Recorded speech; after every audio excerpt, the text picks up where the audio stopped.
أعوذ بالله من الشيطان الرجيم بسم الله الرحمن الرحيم لا جناح عليكم إن طلقتم النساء ما لم تمسوهن أو تفرضوا لهن فريضا ومتعوهن على الموسع قدره وعلى المقتر قدره متاعا بالمعروف حقا على المحسنين وإن طلقتموهن من قبل أن تمسوهن وقد فرضتم لهن فريضة فنصف ما فرضتم إلا أن يعفون أو يعفو الذي بيده عقدة النكاح وأن تعفوا أقرب للتقوى ولا تنسوا الفضل بينكم إن الله بما تعملون بصير رب اشرح لي صدري ويسر لي أمري واحلل عقدة من لساني يفقه قولي.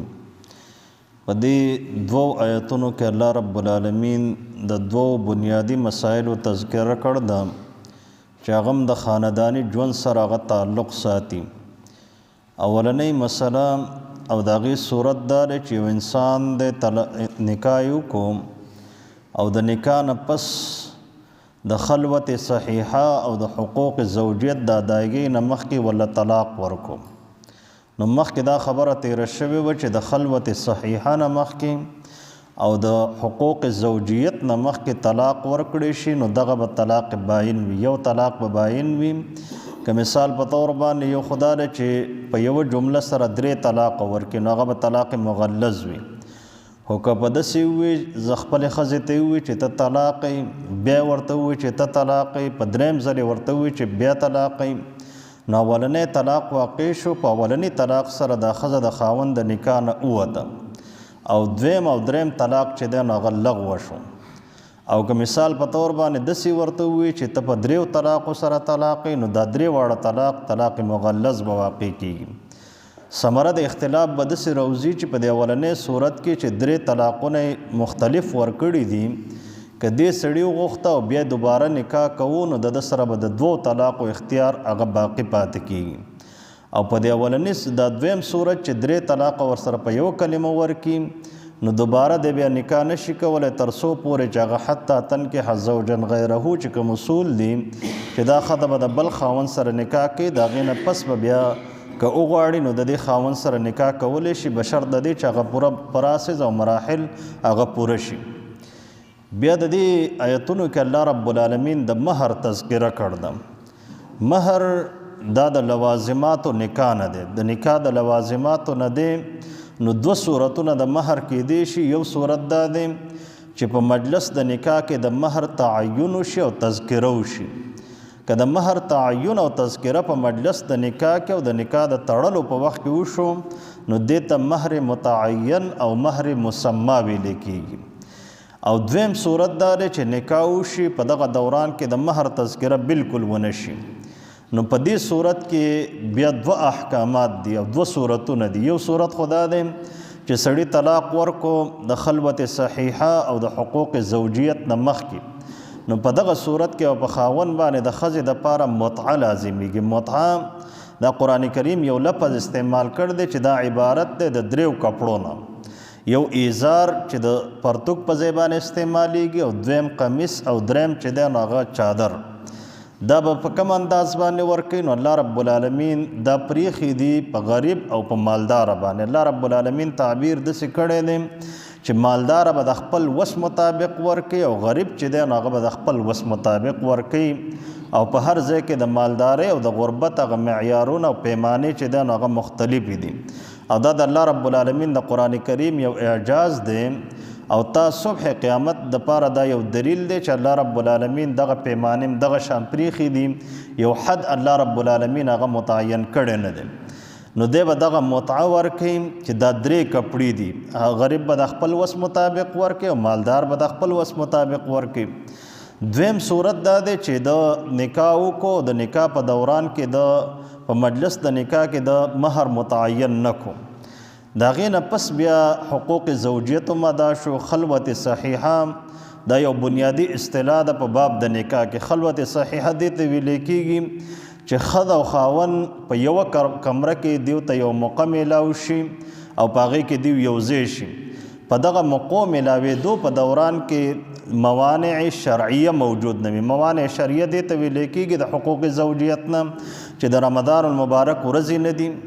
دویم دا چې زنانه په حالت د بیماری کې نه ده.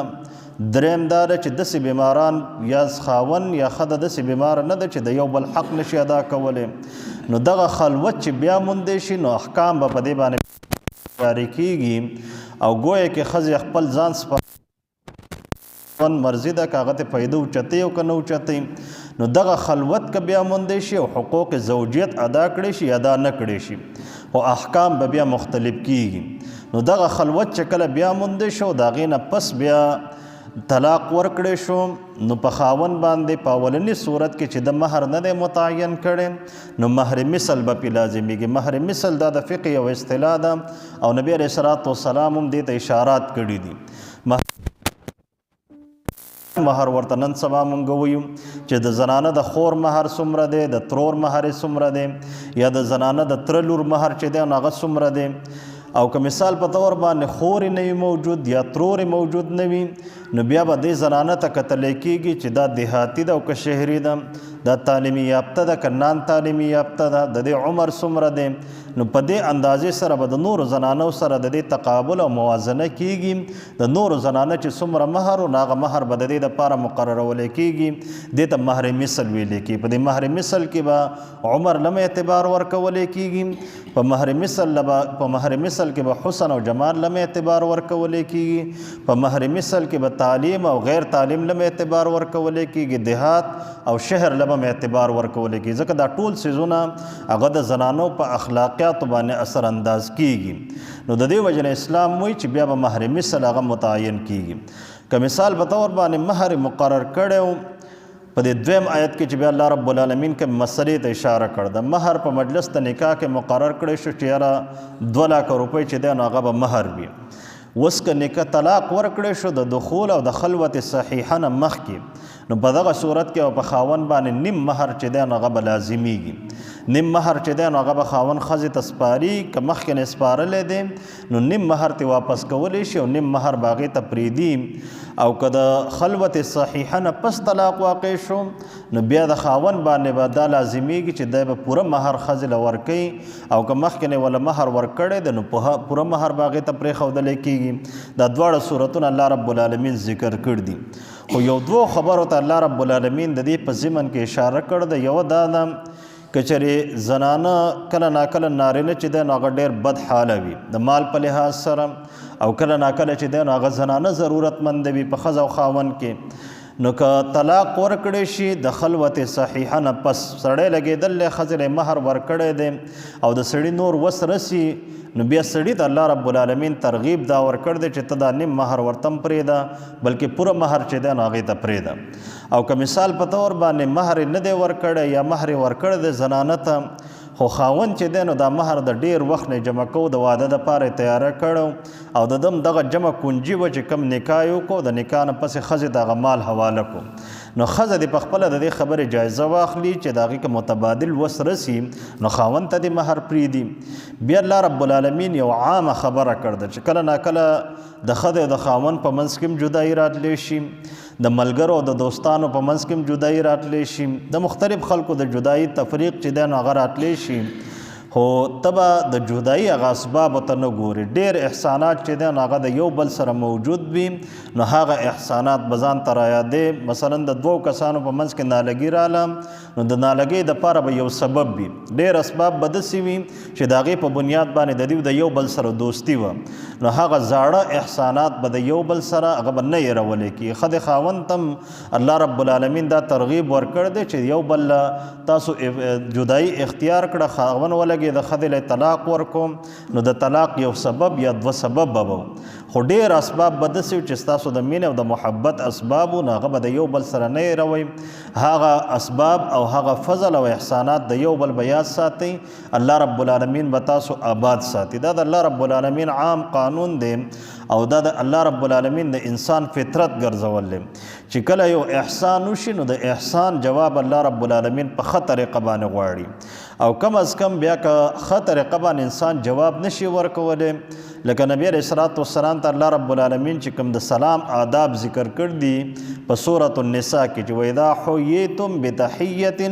فحیوا بأحسن منها کله چې په تاسو باندې کلمه د تحیې او کلمه مبارکه وویلی شي کلمه د السلام علیکم در باندې وویلی شي نو په ښه طریقه باندې د هغې جواب ورکړي یا کم از کم دا جواب ورته واپس کړي السلام علیکم در باندې وویلی شو نو ته وعلیکم السلام ورحمت الله ورسره سیوا که هغه درته ورحمت الله ووایي نو ته ورسره وبرکاته سیوا که دا احسان دی سورہ رحمان کې الله رب العالمین اشاره کړ دی چې هل جزاء الاحسان الا الاحسان په سورہ ابراهیم کې الله رب العالمین فرمایي چې وَإِذْ تَأَذَّنَ رَبُّكُمْ لَئِن شَكَرْتُمْ لَأَزِيدَنَّكُمْ کچېرې تاسو شکر وباسئ نو الله رب العالمین به په خپلو نعمتونو کې په تاسو باندې اضافه کوي عام طور باندې انسان مشاهدتاً د دې خبرې تجزیه په خپله کولی شي چې کله په یو ځای کې احسان ته وکړي او د هغه احسان ښه جواب تا ته میلاو نشي نو الله رب العالمین بیا د چا سره چې احسان شوی دی نو بل کس ته الله رب العالمین دا توفیق نه ورکوي چې بل انسان د هغه سره احسان وکړي کله چې په معاشره کې احسان فراموشي شروع شي نو د احسان دروازې په هغه معاشره باندې بندیږي او چې کله معاشره کې د احسان فراموشي دروازې هغه بندي وي او خلک د احساناتو قدر کوي د یو بل د وړوکې وړوکې نیکي چې دی نو هغه ځان ته رایادوي او ګناهونه او زیاتیانه چې دی نو هغه هیروي بلکې د هغې د اصلاح کولو کوشش کوي نو الله رب العالمین همیشه د خیر دروازې په دغه معاشره باندې کولاو ساتي او د خلکو په زړونو کې د دغه خلکو دپاره مینه محبت هغه پیدا کوي نو الله رب العالمین دلته د دوه قوانین ذکر کړي دي که یو بل ته عفو وکړي نو دا به ډېره ښه خبره وي دویم دا چې د یو بل نه جدا شوئ نو زاړه یو بل سره چې کوم احسانات کړي دي تاسو ورکړه درکړه م کړ ده ناسته پاسته م کړې ده نو هغه فضل چې دی نو هغه به نه هېروئ بلکې همیشه به د یو بل احسانات ځان ته یاد ساتئ لا جناح علیکم نشته د ګناه په تاسو باندې ان طلقتم النساء کچرې تاسو طلاق ورکوئ زنانو ته ما لم تمسوهن چې تاسو ورسره قربت نه کړی حقوق زوجیت هم ورسره نه ادا کړي او تفرضو لهن فریضه یا نه مقرر کړی تاسو د هغوی دپاره مهر ومتعوهن نو طلاق ورله ورکړی شو د ما لم تمسوهن مخکې او د او تفرضو لهن فریضة نه هم مخکې نو بیا هغوی له متعه ورکوي متعه دغه درې کپړې دي چې یو پوره جوړه ده او دویم چې دی نو هغه ورسره چادر دی وعلى الموسع قدره وعلى المقتر قدره مالدار باندې الله رب العالمین د هغه د مالدارۍ د وس مطابق چې دی نو هغه لازم کړ ده وعلى المقتر او په غریب باندې قدره د هغې د اندازې مطابق ده متاعا بالمعروف دا سامان دی د شریعت او د عرف مطابق حقا علی المحسنین دا لازم کړی شوی دی په احسان کوونکو باندې په محسنین باندې دلته په دې دوه رکو کې چې انسان سوچ وکړي نو بار بار الله رب العالمین دا بالمعروف لفظ چې دی نو هغه د دې دپاره راوړي مخکې دا خبره تیره شوې وه چې شریعت او معاشرت دا لازم او ملزوم دی که 100% ته شریعت پالو کې نو په دغه معاملاتو کې بیا مشکلات پیدا کیږي که 100% ته رسم و رواج پالو کې نو بیا هم مشکلات پیدا کیږي نو الله رب العالمین بار بار وایي چې ته خپل عرف او رسم و رواج ته مو ګورم بشرط د دې چې ستا عرف او رسم و رواج چې دی نو هغه د شریعت سره ټکراو نه خوري او متصادم نه وي او د شریعت حکمت ورسره نه فوت کیږي نو هغه ورسره هم برقرار ساته متاعا بالمعروف دا سامان دی د شریعت مطابق د عرف مطابق او د رسم و رواج مطابق حقا علی المحسنین چې دا یو حق دی په احسان کوونکو باندې و ان طلقتموهن کچرې تاسو د زنانو له طلاق ورکئ من قبل ان تمسوهن مخکې د دې نه چې د دې حقوق زوجیت تاسو ادا کړئ وقد فرضتم لهن فریضه او تاسو مقرر کړی وي د دې دپاره یو مهر نو فنصف ما فرضتم نو نیم هغه مہر به ورله ورکوئ چې کوم تاسو مقرر کړی دی د هغې نیمه حصه هغه به ورله ورکوئ الا ان یعفون مگر دا چې زنانه خپل نیم مہر درته معاف کی او یعفو الذي یا معاف کی هغه کس نیم مہر بیده عقدة النکاح چې دغه په لاس کې د نکاح غوټه ده خاوند وایي چې یاره زه پوره مہر ورله ورکوم بس صحیح ده زمونږ نالګي راله او خبره دې حد ته ورسېده چې طلاق باندې تمامه شوه بس دې ښځې ما سره احسانات دي زه ورته دا پوره مہر معاف کوم ښځې ووایي چې یاره د خاوند سره زما ژوند نه تېرېده ماتې به امر مجبوري طلاق واغستم کم مہر چې ما الله کړ دی هغه ورته زه پوره سپارم نو الله رب العالمین په دې باندې بندیز نه دی لګولی وان تعفو اقرب للتقوی بلکې که تاسو یو بل ته عفو کوئ زړونه هم یو بل ته صفا کوئ اقرب للتقوی نو دا تقوا ته ډېر زیاته نږدې خبره ده